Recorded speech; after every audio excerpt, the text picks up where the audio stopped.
Hey guys, कैसे हो आप लोग? आई होप आप लोग बहुत अच्छे से होंगे, सेफ होंगे। तो बज रहे हैं रात के 11:30। हम लोग जा रहे हैं डे टू डे। जैसा कि मैंने आपको बताया सैटरडे नाइट है तो काफ़ी रश होगी, इसलिए हम लोग लेट से निकले हैं। जो कपड़े हम लोग नवनिया के लेकर आए थे उसको एक्सचेंज करना है। I've been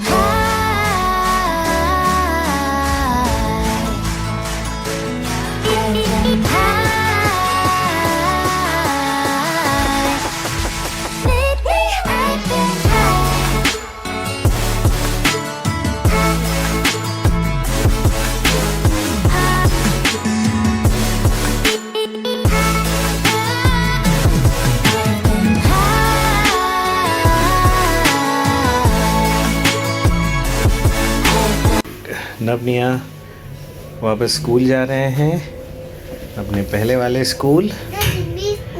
और हम लोग सर्विस लिफ्ट से नीचे उतर रहे हैं बिकॉज़ उस लिफ्ट तक जाने वाले जो रास्ते हैं उसमें काम चल रहा है, रिपेयर वर्क चल रहा है पाइपलाइंस की, तो वो बंद है। तो अगर घूम फिर के जाए तो बहुत लंबा डिस्टेंस होता है। चलो चलो चलो चलो, fast fast fast.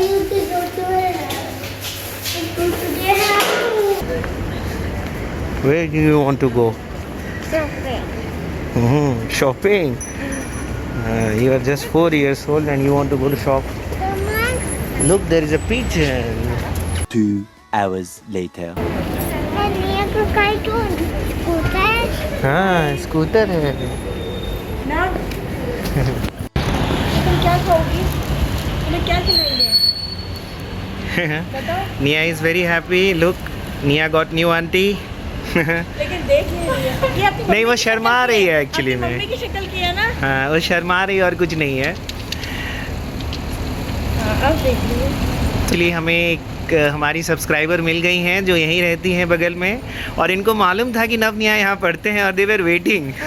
Good to know, so sweet of you.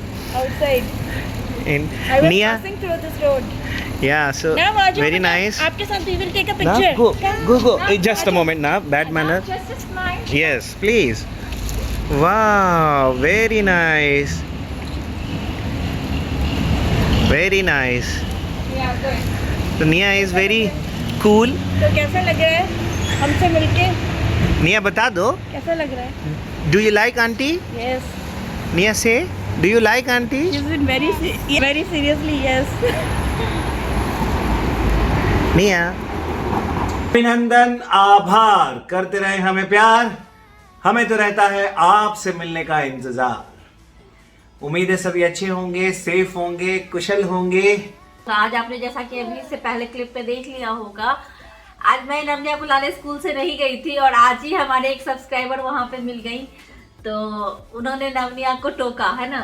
हाँ, तो उन्होंने नवनिया को पीछे से बोला नवनिया, तो अनिमेश नहीं समझ पाएंगे कौन बुला रहे हैं, तो अनिमेश को लगा कि कोई स्कूल के ही होंगे, वो बुला रही है। फिर अनिमेश के दिमाग में ये बात आई कि स्कूल में कोई इनको नवनिया नहीं बुलाते हैं, अयान और अनाया बुलाते हैं। तो फिर अनिमेश ने पूछा तो उन्होंने बताया, फिर उन्होंने मेरे बारे में पूछा। देखिए, आज मैं नहीं गई थी और आज ही वो वहाँ पे थी, तो बस मैं मिल नहीं पाई उनसे, तो इस बात का अफसोस है। जाती तो बहुत अच्छा लगता, उनसे मैं मिल पाती।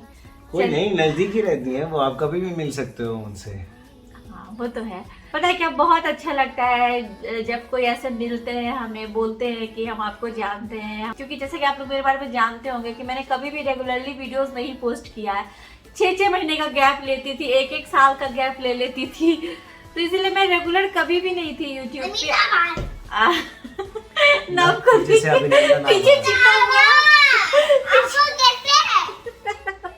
पीछे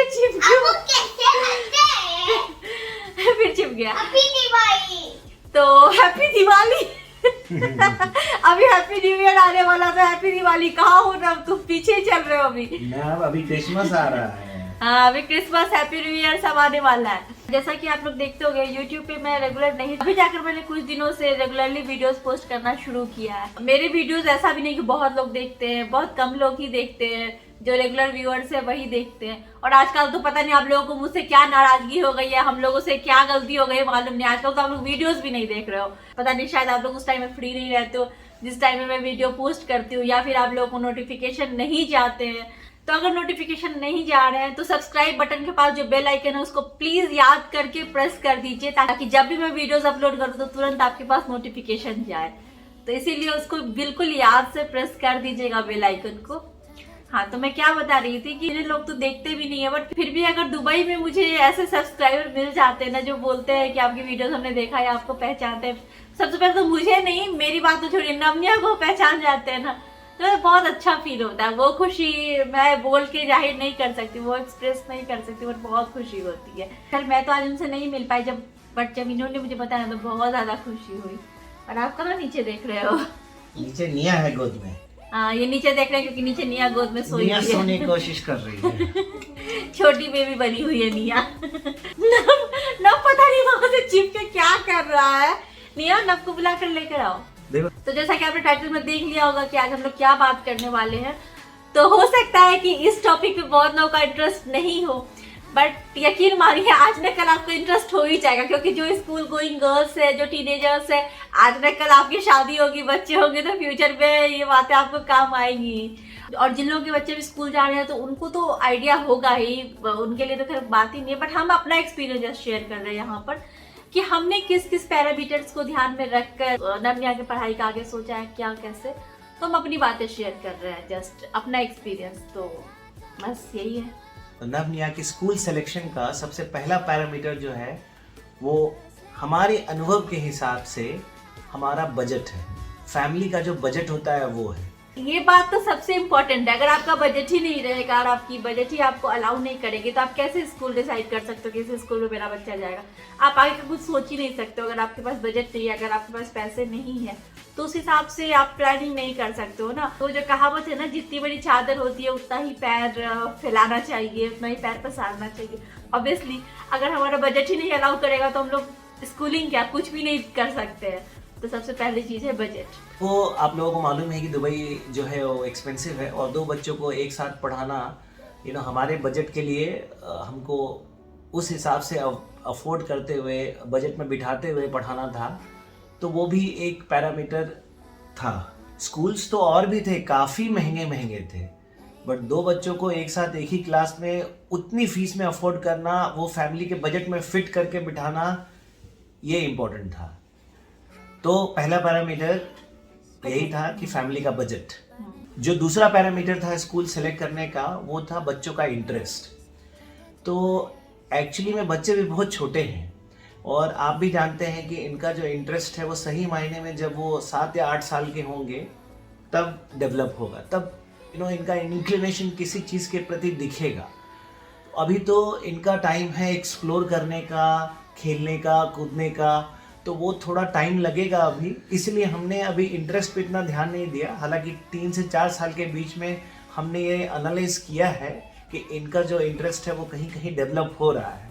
लेकिन अभी स्कूल में जाने के बाद इनको बहुत सारी अपॉर्चुनिटीज़ मिलेंगी और उसके हिसाब से इनकी थिंकिंग, इनके माइंड की जो डेवलपमेंट होगी उसके हिसाब से ये अपने इंटरेस्ट को थोड़ा और दिखाएंगे। तब हमें ऐसा पता चलेगा कि इनका सही में झुकाव किधर है और उसके हिसाब से अगर कोई और स्कूल अच्छा है या कुछ और चीज़ों में लाइक एक्स्ट्रा करिकुलर भी अगर कुछ और इनका दिखता है हमें, तो हम उसको प्लान कर सकते हैं और उसके हिसाब से फिर और अच्छा इनके लिए सोच सकते हैं। तो अभी जो है वो इंटरेस्ट भी एक पैरामीटर था बच्चों का, बट इस पैरामीटर को हमने ध्यान में रखा है, लेकिन हमने इसको इतना वैल्यू नहीं दिया क्योंकि बच्चे छोटे हैं और 7 से 8 साल में इनका हमें सही में इंटरेस्ट पता चलेगा। फिर हम कोई नया स्कूल में भी डाल सकते हैं इन्हें, या फिर एक्शन के हिसाब से डिसाइड कर सकते हैं इनके इनकी जो चीज़ें हैं उसके हिसाब से हम डिसाइड कर सकते हैं। मैंने पर्सनली भी एक बात सोची थी, देखिए बच्चे हैं, थोड़ा इनके पास दिमाग होगा, थोड़ा चीज़ों को समझने लगेंगे तो आज ना कल तो पढ़ाई में बिजी हो जाएंगे, फिर इनकी अपनी दुनिया होगी, अपने पढ़ाई, अपने फ्रेंड्स, बाकी अपनी इनकी एक्टिविटीज़ होगी। अभी ये बहुत छोटे, अभी से इनके ऊपर पढ़ाई का इतना प्रेशर, मैंने सोचा कि नहीं, इतना प्रेशर अभी नहीं डालना चाहिए। अभी हंसते खेलते हुए सीखते हुए चीज़ों को पढ़ ले तो बहुत अच्छी बात है। ये पढ़ाई, ये करिकुलम, ये कोर्स, ये सिलेबस, इतना नहीं है अभी प्रेशर डालना है। हंसते खेलते हुए चीज़ों को समझते हुए एक्टिविटीज़ के साथ पढ़ ले, इनकी लर्निंग हो जाए तो बहुत अच्छी बात है। और जो तीसरा पैरामीटर था बच्चों का स्कूल सेलेक्ट करने का वो था माता और पिता का अनुभव।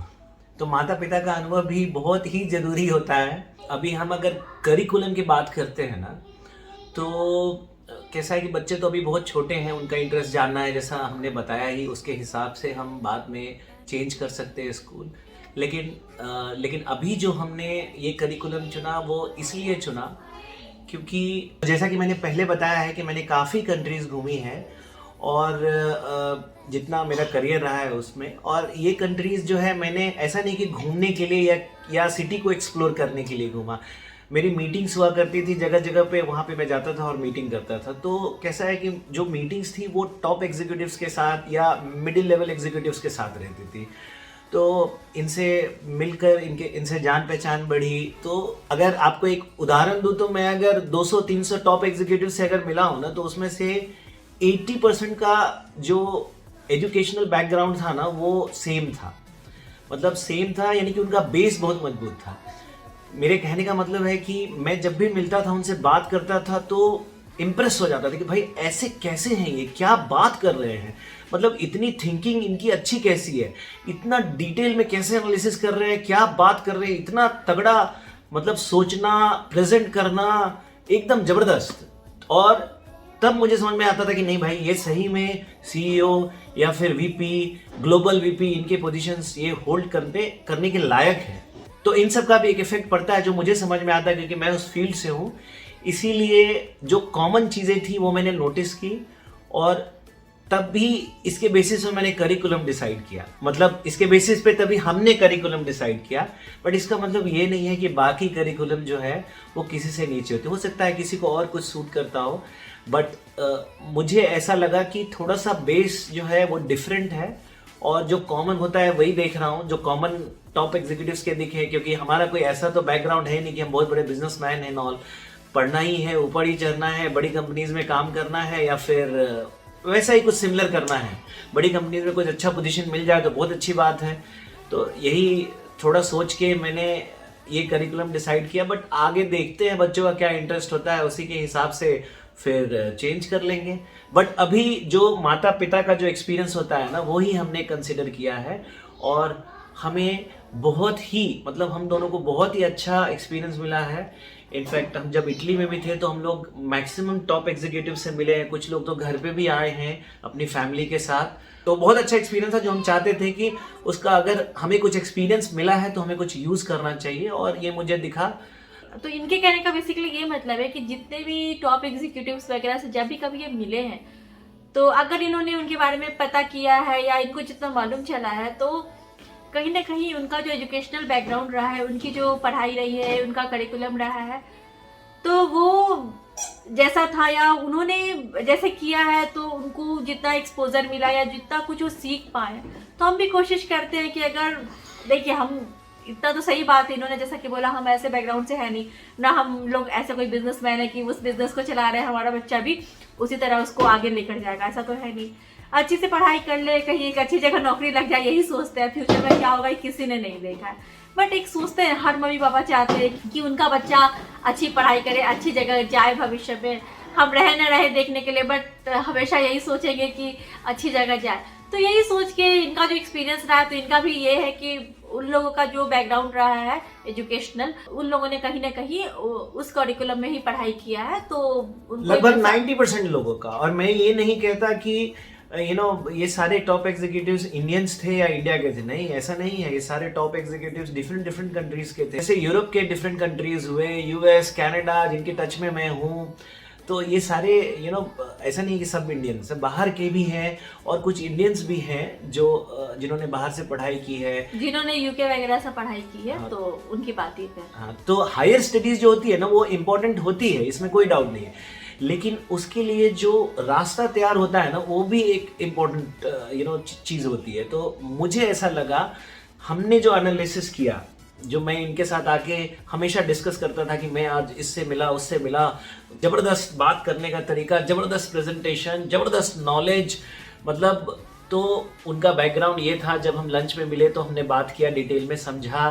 तो वो मैं हर बार इनके साथ आके डिस्कस करता था। तो हमने ये एनालिसिस किया कि चलो स्टार्ट करते हैं, ब्रिटिश करिकुलम से, बिकॉज हमने 100 में से 90 लोगों में ये देखा जो टॉप एग्जीक्यूटिव्स थे। मैं चलो शुरुआत करते हैं, बाद में बच्चों को जो अच्छा लगेगा या हमें जो ठीक लगेगा या हमारे बजट में जो बैठेगा उसके हिसाब से हम फिर चेंज कर देंगे। और अभी तो ये बहुत छोटे हैं, थोड़े बड़े हो जाएंगे तो हम ऐसा नहीं बोलते कि हम इसी करिकुलम में कंटिन्यू करेंगे। अगर ये थोड़े बड़े होते हैं तो देखेंगे जिस तरह से सीखते हैं चीज़ों को, इनका क्या डेवलपमेंट है, क्या कैसे ये चीज़ों को सीख रहे हैं, तो उस हिसाब से हम डिसाइड करेंगे कि हमें इसी में कंटिन्यू करना है या फिर हम चेंज करेंगे। और सबसे बड़ी बात है कि हम ये भी नहीं जानते ना कि आगे हम दुबई में ही रहेंगे या फिर हम इंडिया चले जाएंगे या फिर हम कहाँ जाते हैं। तो हम जहाँ जिस कंट्री में जाएंगे उस हिसाब से वहाँ की पढ़ाई होगी। अगर हम इंडिया जाते हैं तो ऑब्वियस सी बात है कि हम ब्रिटिश करिकुलम में नहीं कंटिन्यू कर सकते हैं, राइट। तो वही बात है, हम अभी से कुछ नहीं कह सकते। अभी हमने क्यों चुना है, हम बस इस बारे में बात कर रहे हैं। हो सकता है 1-1.5 साल बाद हम इनका करिकुलम चेंज कर दें, इनका स्कूल चेंज कर दें, तो वो एक अलग बात है। ये हम जो अभी बात कर रहे हैं अभी के बारे में बता रहे हैं, जो अभी हमने क्यों चुना है। कल को कुछ भी हो सकता है, इसलिए ये जस्ट हमारी सोच है, हमारा एक्सपीरियंस है, और ये सिर्फ अभी के बारे में हम बात कर रहे हैं। तो जो चौथी पैरामीटर थी स्कूल सेलेक्ट करने की, वो ये थी कि स्कूल में क्या क्या सुविधाएं हैं, स्कूल कैसे डेवलप करेगा बच्चों में जो थिंकिंग या फिर बच्चों की जो चीज़ें होती है ना, माइंड कैसे डेवलप करेगा, वो थी। तो हमने कुछ और स्कूल्स विजिट किए और हमने देखा और चीज़ों का एनालाइज किया, तो हमें ऐसा लगा कि इस स्कूल में बहुत सारी सुविधाएं हैं और बहुत सारी चीज़ें डेवलप हो सकती हैं बच्चों के लिए। इसके अलावा जो आउटडोर एक्टिविटीज़ हैं या फिर इंडोर की एक्टिविटीज़ हैं वो काफ़ी अच्छी है, जनरली सारे स्कूल में होती है, लेकिन हमें इस स्कूल में थोड़ी ज़्यादा चीज़ें दिखी हैं। स्कूल का प्रेजेंटेशन अच्छे से उभर के आया, बिकॉज इसमें सारी चीज़ें थी बच्चों के माइंड को पढ़ने के लिए, बच्चों के माइंड को डेवलप करने के लिए। मैं ये नहीं कहता या हम ये नहीं कहते कि बाकी स्कूल्स में नहीं होंगे, बट हमने जो देखा उससे हमें ऐसा लगा कि इसमें जो सारी सुविधाएं हैं वो बाकी उससे ज़्यादा अच्छी है छोटे बच्चों के लिए, छोटे बच्चों के माइंड के डेवलपमेंट के लिए। और जो 5वां पैरामीटर होता है ना, वो स्कूल का फीडबैक। तो जब हमने डिसाइड किया कि हम इस स्कूल में डालेंगे, एक्चुअली हमने 2-3 महीना पहले ही डिसाइड किया था। हम तो इस बार जाके अच्छे से घूम कर आए और हमने थोड़ी क्लिप्स भी आपको दिखाई, बट हमने डिसाइड कर लिया था 2-3 महीना पहले। तो हमने अपने जान पहचान वालों से, जो बच्चे वहाँ पढ़ रहे हैं उनके पेरेंट्स से, हम बच्चों से भी मिले इनफैक्ट, और हमने देखा डेवलपमेंट, रियल डेवलपमेंट देखा इनफैक्ट कुछ बच्चों में जो ग्रेड 1 में पढ़ रहे हैं ऑल। सो ये सारी चीज़ों को कंसीडर करते हुए हमने फीडबैक लेते हुए ये डिसीजन लिया कि नहीं, ये स्कूल जो है अच्छा। हमने बाकी स्कूल की भी फीडबैक ली है, बाकी स्कूल में भी हमने थोड़े एक्सरसाइज किए, कुछ स्कूल के हम नाम नहीं बताना चाहते हैं, बट हमने किया। बट हमें ऐसा लगा कि नहीं, कंपैरेटिवली छोटे बच्चों के लिए अभी ये स्कूल बेहतर है। और एक बात और, जिस स्कूल में नवनिया का हमने एडमिशन कराया है, हम इसका भी नाम अभी आपको नहीं बता सकते हैं, बहुत सारे कारण हैं उसके पीछे, इस तरह से डिस्क्लोज नहीं कर सकते। और जिन लोगों को स्कूल के बारे में जानना है, क्योंकि अगर जिनके बच्चे नवनिया के एज के, या फिर आप स्कूल के बारे में जानना चाहते हैं, आपको भी अपने बच्चों का एडमिशन करवाना है, तो आप मुझे इंस्टाग्राम पे पिंग कर दो, आप मुझे इंस्टाग्राम में DM करके पूछ सकते हो, मैं वहाँ पे आपको रिप्लाई कर दूंगी। बट ऐसे यूट्यूब पे इस तरह से वीडियो में बताना स्कूल का नाम वगैरह मैं भी नहीं बता सकती हूँ, क्योंकि बच्चे भी वहाँ स्कूल जाएंगे, बहुत सारी चीज़ें हैं, तो इसलिए मैं अभी स्कूल का नाम नहीं बता सकती हूँ इस तरह से। बट अगर आपको इन्फॉर्मेशन चाहिए होगी तो आप मुझसे मैसेज करके पूछ लेना। अब एक और महत्वपूर्ण कारण था, यानी कि पैरामीटर था स्कूल सेलेक्ट करने का, ये स्कूल हमारे घर से 7 मिनट्स के वॉक पे है, या 8 मिनट्स मैक्सिमम, राइट। अभी कैसा है कि बच्चे बहुत छोटे हैं, अगर हम बच्चों को बस देते हैं ना तो बच्चे सो जाते हैं। हमें पेरेंट्स होने के नाते ये चिंता रहेगी कि बच्चे बस से उतरे कि नहीं, स्कूल गए कि नहीं, क्या कैसे इस बस पे चढ़े होंगे। अगर दुबई के व्यूअर्स हैं, अगर वो देख रहे हैं, तो दुबई के व्यूअर्स ने कुछ न्यूज़ भी पढ़ी होगी पहले बच्चों से संबंधित, बस से रिलेटेड। वो न्यूज़ जो थे वो बिल्कुल इनकरेजिंग नहीं है, स्पेशली तब जब बच्चे छोटे हैं। तो अभी कैसा है कि जैसे कि वो बस में सो गए हैं, ड्राइवर ने नहीं चेक किया। हो सकता है हर स्कूल में ऐसा नहीं होता हो, स्कूल में बच्चे नहीं आए हैं तो पेरेंट्स से फ़ोन करके पूछ लेते हो, या पेरेंट्स बता दो, बहुत तरह की चीज़ें, हर स्कूल का अलग अलग होता है चेक करने का क्राइटेरिया। हर तो अगर आप मम्मी पापा हैं तो आपके मन में ये डर हमेशा बैठी रहेगी। तो हमने ये सोचा था कि नहीं, पास में स्कूल है और जो चीज़ें हमें चाहिए वो है इस स्कूल में, तो हम यहीं पे देंगे। जब थोड़े से बड़े हो जाएंगे, चीज़ों को समझने लगेंगे कि अभी स्कूल बस रुक गई, अभी हमें स्कूल बस से उतरना है, अभी हमें बस में चढ़ना है, हमारा घर आ गया, हमें उतरना है, तो इस तरह की चीज़ें हो जाएंगी। जब थोड़ा समझने लगेंगे तब बस से जाना ठीक है, बट अभी हम यही कोशिश कर रहे हैं, जब तक इनको इतना समझ नहीं है तो मतलब हम ही लोग इनको स्कूल पहुँचाएं और लेकर आए। तो जैसा कि मैंने बताया 7 मिनट्स वॉक है, तो अगर मैं नहीं हूँ, ऑफिस के काम से मीटिंग्स में गया हूँ, तो ये भी छोड़ सकती हैं, और अभी तो विंटर का सीजन है तो ये छोड़ सकती हैं वॉक करते हुए। अदरवाइज मैं तो छोड़ ही सकता हूँ गाड़ी से, और हम दोनों भी जा सकते हैं, बिल्कुल बगल में है। और एक बात ये भी है ना कि आप बस से जाते हो तो 2 बच्चे हैं, तो बस का आपको जितना पैसा पे करना होगा उसमें आप एक बच्चे को पढ़ा सकते हो, इतने पैसे आपको 2 बच्चे की बस के लिए पे करना होगा। एक और बात है ना, 7-8 मिनट की दूरी पे जो स्कूल है, उस स्कूल जाने के लिए बस में बैठने के लिए उनको आधे से पौन घंटे पहले निकलना पड़ेगा घर से, फिर वो घूम के भी लेट से आएंगे, बिल्कुल टाइम पे तो आएंगे नहीं। ऐसे हम लोग जाते हैं पहुंचाने तो ठीक है 10 मिनट पहले निकलेंगे, 15 मिनट पहले निकलेंगे, आएंगे भी तो टाइम से आ जाएंगे, बट ऐसे घूम के ही आएंगे, क्योंकि ऐसा तो है नहीं कि स्कूल से निकले और बस इनको डायरेक्ट आके यहीं पे सबसे पहले उतारेगी, ऐसा तो नहीं है, थोड़ा तो रास्ता वास्ता घूम के ही आएंगे। तो ये सारी चीज़ें हैं। एक तो स्कूल बस के चार्जेस भी 2 बच्चों के लिए ज़्यादा होंगे। मैं अगर टैक्सी से भी लेकर जाती हूँ दोनों को तो मुझे 12 दिरहम्स जाने के लगेंगे, 12 दिरहम्स आने के लगेंगे, अगर ये कभी नहीं है तो। क्योंकि अब ऐसा हो सकता है कि अब मैं ही लेके इनको जाऊंगी, क्योंकि अभी इनका वर्क फ्रॉम होम खत्म होने वाला है, मतलब हो ही गया है खत्म। अभी सब कुछ ठीक हो गया है, यहाँ पे सब कुछ नॉर्मल हो गया है, तो अभी इनको मीटिंग्स वगैरह के लिए कभी ओमान जाना पड़ सकता है, 4-5 दिन वहाँ जाकर रहेंगे, कभी सऊदी जाना पड़ सकता है, वहाँ जाकर 4-5 दिन रहेंगे, तो मैं ही नम्या को लेकर यहाँ रहूँगी। तो इस केस में मैं ही लेकर जाऊंगी, तो वही टैक्सी से लेकर जाऊंगी, टैक्सी से लेकर आऊंगी। तो बस वाला ऑप्शन अभी हमें सही नहीं लगा इतने छोटे बच्चों के लिए, तो इसीलिए हमने पास का स्कूल चुना है, ये भी एक बहुत बड़ा कारण है। तो इतने ही पैरामीटर्स थे जो हमने ध्यान में रखे हैं अपने बच्चों के स्कूल सिलेक्शन के लिए। याद रखिए, मैं दोबारा बोलता हूँ, अपने बच्चों के स्कूल सिलेक्शन के लिए, क्योंकि ये हमारे सेट किए पैरामीटर्स थे, हमारे अनुभव के हिसाब से, हमारी जरूरतों के हिसाब से, हमारे बजट के हिसाब से, हमारे घर के लोकेशन के हिसाब से। इसीलिए जो है हमने ये स्कूल सेलेक्ट किया है। लेकिन हम ये कदापि नहीं कहते कि इसका मतलब ये है कि बाकी कोई करिकुलम जो है वो अच्छा नहीं है। हमारे बच्चे बस अभी शुरुआत कर रहे हैं, आगे गाड़ी कौन से पटरी पे जाएगी ये अभी तय करना मुश्किल है। समय समय पर हम जरूर इस पर विचार करेंगे, और बदलाव तो आपको मालूम ही है, परिवर्तन ही संसार का नियम है, तो ये बहुत ही संभव है होना, चेंजेस होना संभव है। और जो जैसा होगा आपको तो अपडेट करते ही रहेंगे, आपको मालूम चलता ही रहेगा हमारे ब्लॉग्स में। तो हमने ये जानकारी जो है, हमारा अनुभव जो है आपके साथ इसलिए साझा किया है क्योंकि शायद आपको भी थोड़ी सी आइडिया मिल सके, थोड़ा सा इंफॉर्मेशन आपके भी काम आ सके शायद, तो आप बिल्कुल कर सकते हैं उपयोग इसका, इसीलिए हमने शेयर किया आपके सामने। चलिए गाइस, आज का वीडियो हम लोग यहीं पे एंड करते हैं। नव्या बहुत ज्यादा मस्ती कर रहे हैं, बहुत हंसी मजाक चल रहा है यहाँ पे। चलिए फिर मिलते हैं आपसे हम लोग अपनी अगली वीडियो में, तब तक के लिए bye bye. Yes. Like, share, subscribe.